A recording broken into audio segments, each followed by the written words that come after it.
Olá, bom dia, boa tarde ou boa noite. Sou Estevão Zanin, promotor cultural da Editorial Autografia, e tenho o prazer de estar com vocês aqui hoje, fazendo a apresentação do livro O Belo e o Sublime, segundo Messalina.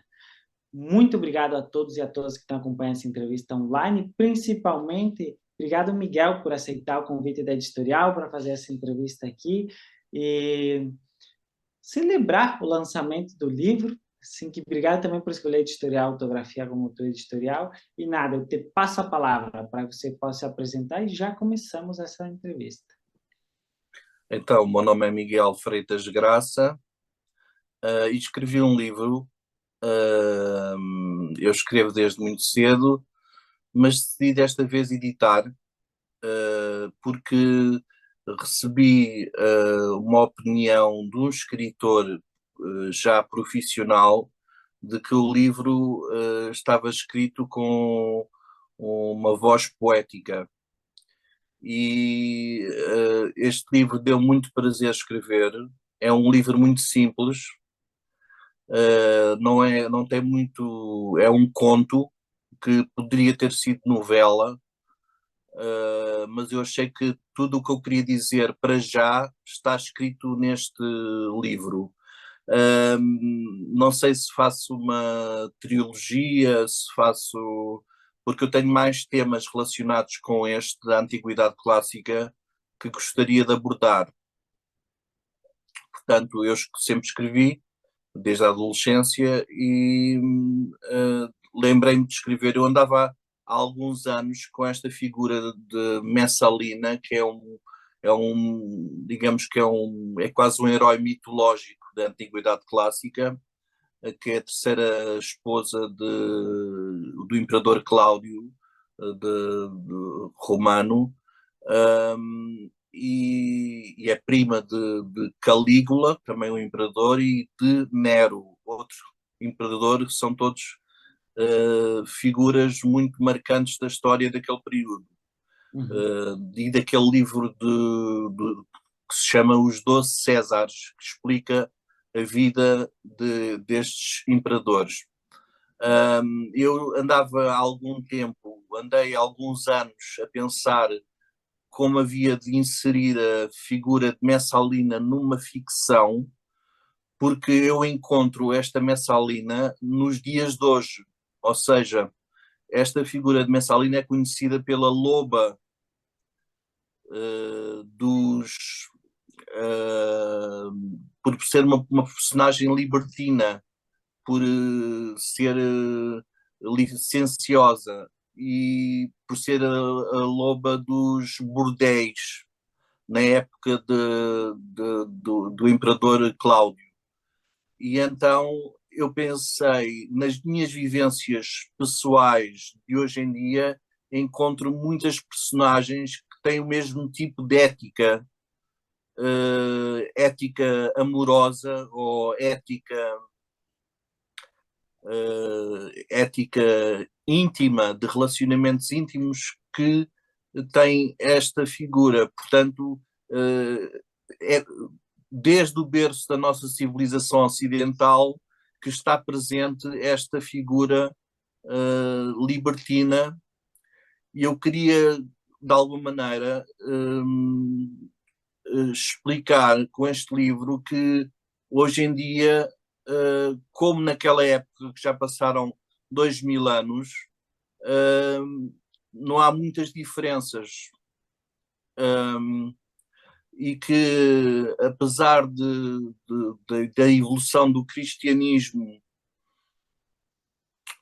ter trazido outros elementos que fez com que houvesse uma época de uma certa repressão, hum, hum, hoje em dia eu acho que nunca deixou de estar em alguma faixa social. Estas figuras sempre esteve presente na história destes 2000 anos e antes dos 2000 anos. Portanto, desde o mundo helénico, mesmo antes do mundo helénico e do mundo romano, esta figura esteve sempre presente. E o que é mais interessante nisto neste personagem é descobrir se existe algum tipo de ética e se existe alguma experiência que os filósofos chamam de o belo e o sublime. O Immanuel Kant, que é um filósofo que se debruçou sobre a ética, um, uh, quando fala sobre a arte, fala sobre o belo e o sublime. E Uhum. este livro é uma ironia sobre essa procura filosófica, ou seja, Messalina encontra o belo e o sublime naquilo que para os filósofos existencialistas é essencialmente trágico, que é a destinação do homem é essencialmente trágica. E, e é uma ironia, porque para esta figura, Messalina, o belo e o sublime é aquilo que é trágico para a civilização ocidental, que é uma pessoa cuja ética é a libertinagem absoluta. E hoje em dia esses valores colocam-se na mesma como se colocavam há 2000 anos. Então, a gente está falando de comportamentos que se repetem, fazem milênios, e como eles podem ser abordados também de distintos pontos de vista. Uma coisa super interessante da obra do Miguel é... É sobre a intimidade, o relacionamento amoroso Uhum, e de que forma é que isso é visto pela própria pessoa, se ela tem alguma ética pessoal e como uhum, é visto pela sociedade com os seus valores. Eu não faço nenhum julgamento, eu só quero revelar que esta pulsão licenciosa da personagem encontra-se em durante na espécie humana uhum. e que pode haver avanços e recuos nesta liberdade, mas em determinadas faixas sociais manteve-se sempre esta conduta, sem cristianismo, sem culpa cristã, mantém-se. E o herói desta história é apelidado, portanto, é o Azier, que é apelidado pelos seus amantes, que é um homem que vive uma pansexualidade, ele relaciona-se sexualmente com vários personagens históricos que eu fui buscar porque há uma coincidência de facto de vários personagens históricos terem um comportamento também promíscuo como Messalina. Uhum. Eu coloco este personagem de hoje a conviver naquele tempo com aqueles personagens que tinham uma noção de moral completamente diferente daquilo que veio depois do cristianismo. E ele é chamado por um dos amantes, que é um historiador atual, como a Messalina com asas de anjo. O Azier, o personagem principal, é uma personagem ética, na verdadeira acessão da palavra, porque ele só quer viver poeticamente, quer viver a sua liberdade poeticamente. E a ética dele não deixa que se relacione com todo o tipo de pessoas. Ele só se relaciona com pessoas que ele entende que têm algo de poético com que ele possa alimentar-se e que possa educar-se e que possa receber Uhum. ensinamentos.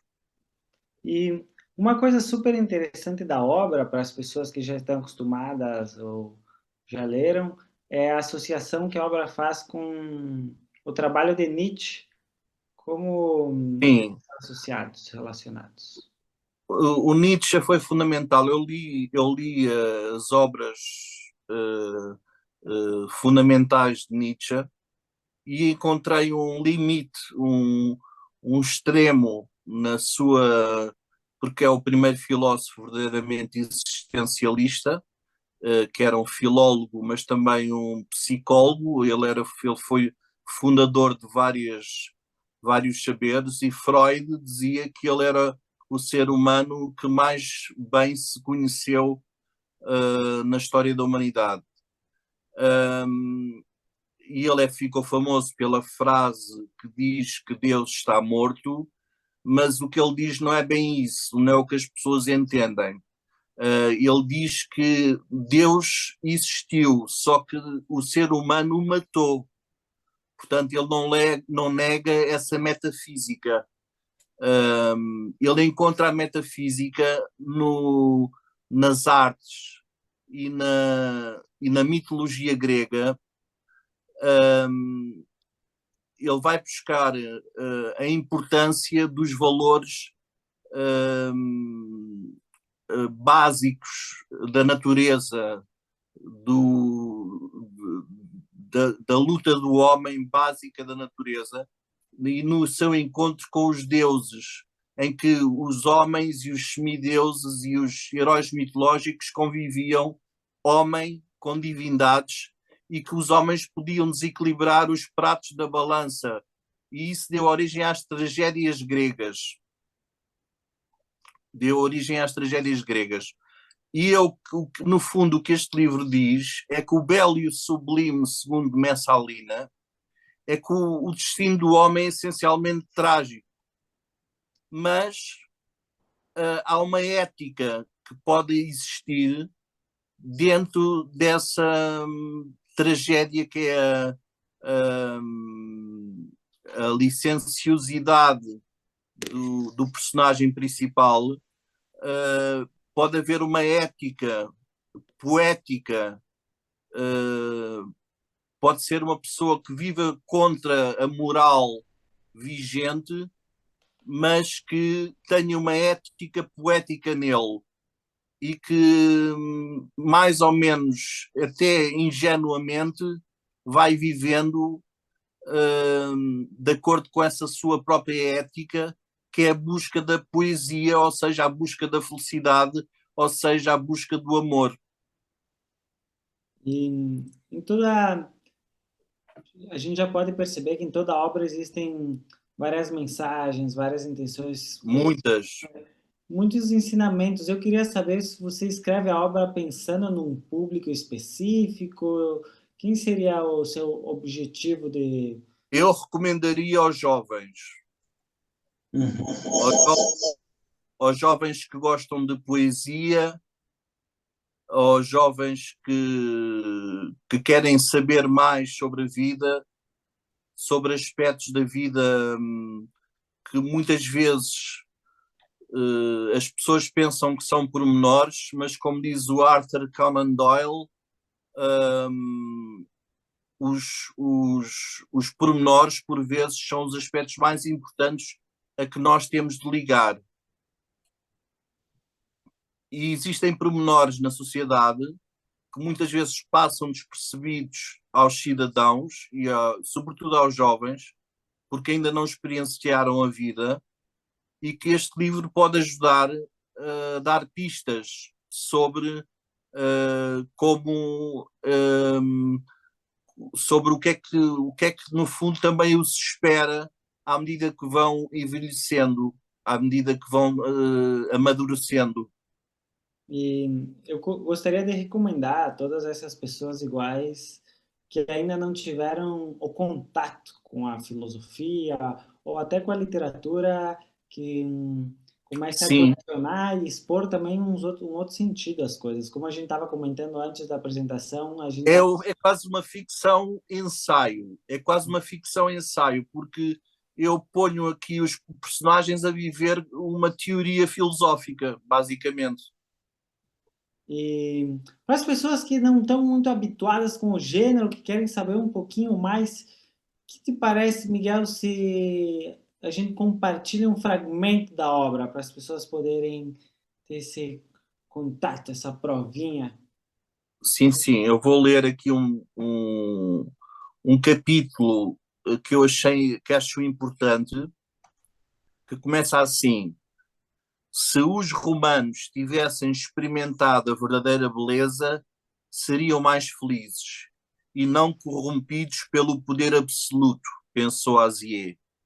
A arte é um sim à vida, o sublime, um sim à tragédia da existência. Mas Azier, no subconsciente, partilhava dos valores romanos tanto quanto dos ideais gregos. Desprezava o massivo e a violência gratuita dos romanos, mas vivia num hedonismo escravizante.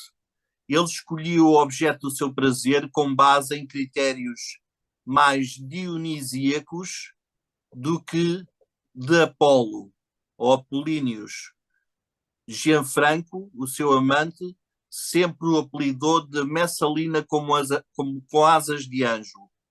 O prazer absoluto da carne era sugestionado por guias apolíneos, mas nele, no seu abandono, obtinha o prazer do excesso, tanto quanto um romano nos banhos aquecidos do imperador Tibério.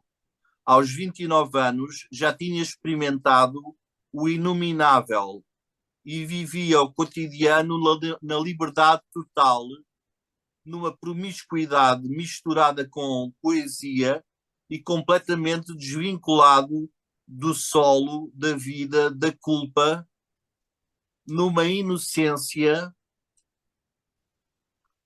de quem conhece as entranhas de mais de 1000 homens, 1000 camas, 1000 jardins, 1000 aromas de desejo e exaltação do belo aos sentidos e do sublime ao entendimento. Ele seduzia os homens mais inteligentes do planeta com a sua inebriante graciosidade, com a palavra na medida certa, com o toque transgressivo que faz do prazer um espasmo contínuo sem por onde terminar. Na cama, ele apropriava-se do corpo do amante com 1000 dedos, 1000 braços, 1000 sexos, deixando os interlocutores a sentir que tinham partido para um mundo secreto de luxúria de quem só Azier parecia conhecer o segredo. Um labirinto de lascívia e luxúria que levava os seus amantes à loucura de perderem todo o equilíbrio da razão e penetrarem no mais profundo dos prazeres que alguma vez experimentaram.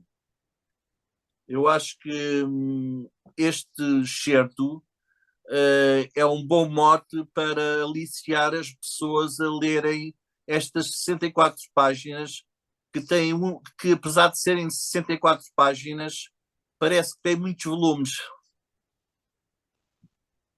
E uma coisa super interessante da obra também é que ela pode, além dessa, que a gente pode provar aqui, que vamos entrando nesse outro universo, essa outra concepção também do tempo, de se envolver com o momento, a gente já estava entendendo como um personagem, esse fragmento tão curto pode trazer tantas coisas ou envolver tantas pessoas, tantas experiências. Eu É, acredito que a gente está num momento também como sociedade ocidental, que a gente está convivendo agora, tão instantâneo, tão rápido, tão pouco envolvente na profundidade, que a gente pode estar conversando, mas ao mesmo tempo estou com outro estímulo aqui, um vídeo por aqui, uma propaganda por lá, um TikTok, alguma coisa que está durando 10, 20, 30 segundos, que é se envolver com alguma coisa de um modo tão forte que a gente esquece, né? Tem essa profundidade, esquece de tudo mais. eu tento que a escrita seja o mais apelativa possível e tentar simplificar o complexo. Que é algo necessário também, até para as pessoas que estão começando a ler e pareça algo complexo, paciência, releitura e lembrar de aproveitar que também ou escrever um livro exige um trabalho que muitas vezes não se vê, e a leitura também às vezes pode ser um trabalho, mas depois de um tempo, como qualquer outra coisa, a gente vai se adaptando, vem o prazer, vem a facilidade, vem os aprendizados. Mas é um livro só com 64 páginas, que diz imensa coisa que eu pesquisei, e que diz, que fala de coisas que são coisas muito importantes na vida de cada pessoa, que tem a ver com a intimidade e com a sexualidade e com os limites éticos e morais. E isso toda a gente pode entender o que é uma pessoa licenciosa, o que é poesia, o que é viver há 2000 anos e o que é viver hoje.